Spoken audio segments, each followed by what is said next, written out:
असम, तमिलनाडु, केरल और पौंडीचेरी के साथ पश्चिम बंगाल में भी विधानसभा चुनाव हो गए हैं। इन चुनावों के नतीजे भी सबके सामने आ गए हैं। सबसे बड़ा उलटफेर वेस्ट बंगाल में देखने को मिला, जहां 15 सालों से सत्ता पर काबिज ममता बनर्जी की पार्टी टीएमसी चुनाव हार गई और बीजेपी नई सरकार बनाने की तैयारी कर रही है। लेकिन इसी बीच वेस्ट बंगाल की मौजूदा मुख्यमंत्री ममता बनर्जी ने इस्तीफा देने से इनकार कर दिया है, जिसके बाद राज्य में एक नई बहस छिड़ गई कि आगे क्या होगा। आज के वीडियो में हम जानेंगे कि क्या ऐसा हो सकता है कि कोई मुख्यमंत्री चुनाव हारने के बाद भी कुर्सी पर बना रहे। क्या कहते हैं संविधान के नियम। हाय, मैं हूं प्रगति और आप देख रहे हैं जिस्ट। चुनाव परिणामों की बात करें तो इस बार वेस्ट बंगाल की राजनीति में एक बड़ा उलटफेर देखने को मिला। भारतीय जनता पार्टी यानी बीजेपी ने राज्य में ऐतिहासिक जीत दर्ज करते हुए ममता बनर्जी की पार्टी टीएमसी को सत्ता से बाहर कर दिया। यह सिर्फ एक चुनावी जीत नहीं थी, बल्कि वेस्ट बंगाल की राजनीति में एक बड़े बदलाव का संकेत भी माना जा रहा है, क्योंकि टीएमसी पिछले 2011 से लगातार सत्ता में थी और बंगाल में उसकी पकड़ काफी मजबूत मानी जाती थी। अगर पूरे चुनावी परिदृश्य को समझे तो वेस्ट बंगाल विधानसभा में कुल 294 सीटें हैं। किसी भी पार्टी को सरकार बनाने के लिए कम से कम 148 सीटों की जरूरत होती है, जो कि साधारण बहुमत का आंकड़ा है। लेकिन इस बार बीजेपी ने सिर्फ बहुमत ही नहीं, बल्कि उससे कहीं ज्यादा सीटें जीत ली है। बीजेपी ने 200 से अधिक सीटों पर जीत दर्ज की, जो अपने आप में एक बड़ी राजनीतिक उपलब्धि मानी जा रही है। 2/3 बहुमत का मतलब ये होता है कि सरकार बेहद मजबूत स्थिति में होती है और विधानसभा में उसके फैसलों को चुनौती देना विपक्ष के लिए काफी मुश्किल हो जाता है। वोटों की गिनती 4 मई को हुई और जैसे जैसे नतीजे सामने आते गए, ये साफ होता गया कि बीजेपी राज्य में बढ़त बनाए हुए है। शुरुआत से ही बीजेपी ने बढ़त मजबूत कर ली थी और आखिरी तक ये जीत एक तरफा जीत बन गई थी। इस जीत को कई राजनीतिक विश्लेषक लैंडस्लाइड विक्ट्री के तौर पर देख रहे हैं, क्योंकि वेस्ट बंगाल जैसे राज्य में जहां लंबे समय तक टीएमसी का दबदबा रहा है, वहां इस तरह की जीत असाधारण मानी जा रही है। सबसे बड़ा झटका ममता बनर्जी के लिए पर्सनल लेवल पर भी रहा। वो अपनी पारंपरिक और मजबूत मानी जाने वाली सीट भवानीपुर से चुनाव हार गई। उन्हें सुवेंदु अधिकारी ने करीब 15,000 वोटों के अंतर से हराया।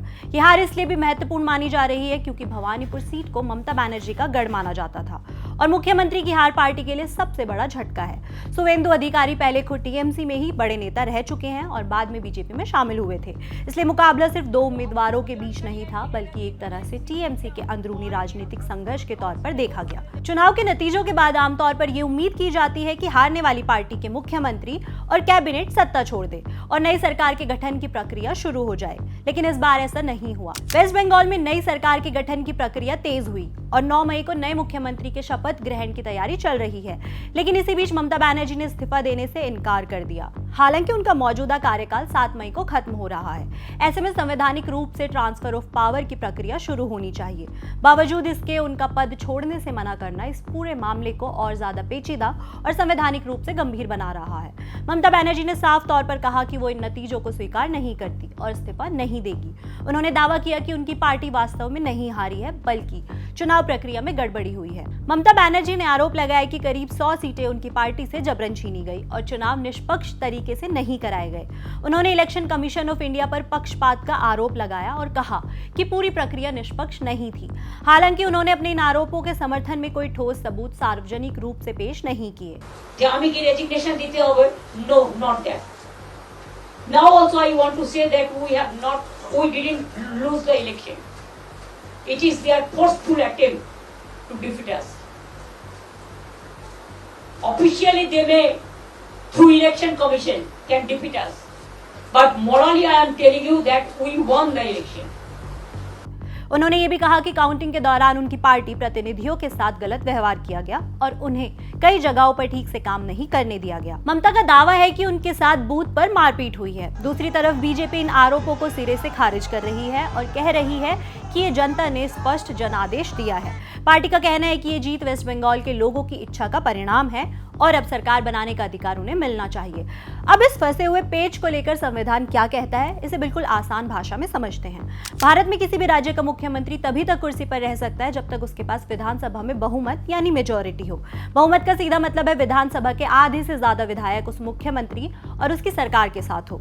उदाहरण के लिए अगर किसी राज्य में 200 सीटें हैं, आधे से ज्यादा तो कम से कम 101 विधायकों का समर्थन जरूरी है। अब अगर चुनाव के बाद ये साफ हो जाए कि मुख्यमंत्री की पार्टी के पास बहुमत नहीं रहा, तो इसका मतलब है कि जनता ने नई सरकार को चुना है। ऐसे में पुरानी सरकार के पास सत्ता में बने रहने का संवैधानिक अधिकार खत्म हो जाता है और मौजूदा मुख्यमंत्री को इस्तीफा देना होता है ताकि नई सरकार बन सके। लेकिन अगर मुख्यमंत्री इस्तीफा देने से मना कर दे तब क्या होता है? यहाँ से स्टेट गवर्नर यानी राज्यपाल की भूमिका शुरू होती है। राज्यपाल राज्य का कॉन्स्टिट्यूशनल हेड होता है। जैसे देश में राष्ट्रपति वैसे ही राज्य में राज्यपाल, और राज्यपाल की जिम्मेदारी ये सुनिश्चित करना होती है कि सरकार संविधान के नियमों के अनुसार चल रही है। ऐसी स्थिति में राज्यपाल मुख्यमंत्री से कह सकते हैं कि वो विधानसभा में अपना बहुमत साबित करे। इसे फ्लोर टेस्ट कहते हैं। अगर मुख्यमंत्री बहुमत साबित नहीं कर पाते तो राज्यपाल उनसे इस्तीफा मांग सकते हैं, और अगर फिर भी मुख्यमंत्री मना कर दे तो राज्यपाल के पास अधिकार होता है कि वो उन्हें पद से हटा दे। अब एक और स्थिति समझिए, अगर मामला इतना उलझ जाए कि कोई साफ समाधान ना दिखे तो संविधान में एक विशेष प्रावधान है, आर्टिकल 356। आर्टिकल 356 का इस्तेमाल तब किया जाता है जब राज्य में संवैधानिक व्यवस्था फेल हो जाए। इसका मतलब यह है कि राज्य सरकार संविधान के अनुसार काम नहीं कर पा रही है। ऐसे में केंद्र सरकार राष्ट्रपति को सलाह देती है कि राज्य में प्रेसिडेंट्स रूल यानी राष्ट्रपति शासन लगाया जाए। राष्ट्रपति शासन लगने के बाद क्या होता है ये भी जान लेते हैं। राज्य की चुनी हुई सरकार को हटा दिया जाता है, मुख्यमंत्री पावर में नहीं रहता है, राज्यपाल राष्ट्रपति के प्रतिनिधि के रूप में प्रशासन संभालते हैं और पूरा नियंत्रण केंद्र सरकार के पास चला जाता है। इससे पहले बिहार में एक बार राष्ट्रपति शासन लागू हो चुका है। 2005 में बिहार में विधानसभा चुनाव हुए, लेकिन नतीजे ऐसे आए कि कोई भी पार्टी या गठबंधन स्पष्ट बहुमत हासिल नहीं कर पाया। उस समय राबड़ी देवी की सरकार पहले से सत्ता में थी, लेकिन चुनाव के बाद उनकी पार्टी के पास भी बहुमत नहीं बचा। स्थिति हंग असेंबली की बन गई, यानी जहां कोई भी पार्टी सरकार बनाने की स्थिति में नहीं थी। जब ये साफ हो गया कि कोई भी पार्टी स्थिर सरकार नहीं बना सकती, तो केंद्र सरकार की सलाह पर राज्य में आर्टिकल 356 के तहत राष्ट्रपति शासन लागू कर दिया गया।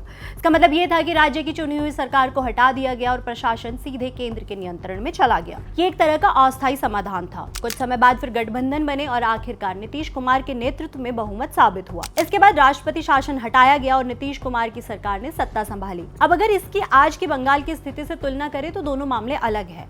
भारतीय राजनीति में अब तक ऐसा लगभग कभी नहीं देखा गया कि मौजूदा मुख्यमंत्री चुनाव हारने के बाद खुले तौर पर इस्तीफा देने से इनकार कर दे। आमतौर पर केयरटेकर गवर्नमेंट की परंपरा होती है, जिसमें पुराना मुख्यमंत्री तब तक काम करता है जब तक नई सरकार शपथ नहीं ले लेती, लेकिन वो केवल औपचारिक भूमिका होती है, न कि सत्ता बनाए रखने की कोशिश। इसलिए अगर कोई मुख्यमंत्री बहुमत खोने के बाद भी पद छोड़ने से इनकार करता है तो स्थिति जल्दी ही राज्यपाल के हस्तक्षेप और जरूरत पड़ने पर राष्ट्रपति शासन तक पहुंच सकती है। यही कारण है कि इस मामले को भारतीय लोकतंत्र में रेयर ही नहीं बल्कि अनप्रेसिडेंटेड माना जा रहा है। अब सबकी नजर इस बात पर है कि आगे क्या होगा। क्या ममता बनर्जी अपने रुख पर कायम रहेगी या फिर संवैधानिक प्रक्रिया के तहत पावर ट्रांसफर को सुनिश्चित किया जाएगा? बंगाल में सिचुएशन सीरियस नहीं है। कार्यकाल पूरा होने के बाद राज्यपाल आसानी से मुख्यमंत्री को हटा सकता है, इसलिए ममता के इस्तीफा न देने के बावजूद वो मुख्यमंत्री पद से हटाई जा सकती है। आपकी इस पर क्या राय है? कमेंट करके बताएं। देश दुनिया और आपसे जुड़ी हर खबर के लिए देखते रहे जस्ट।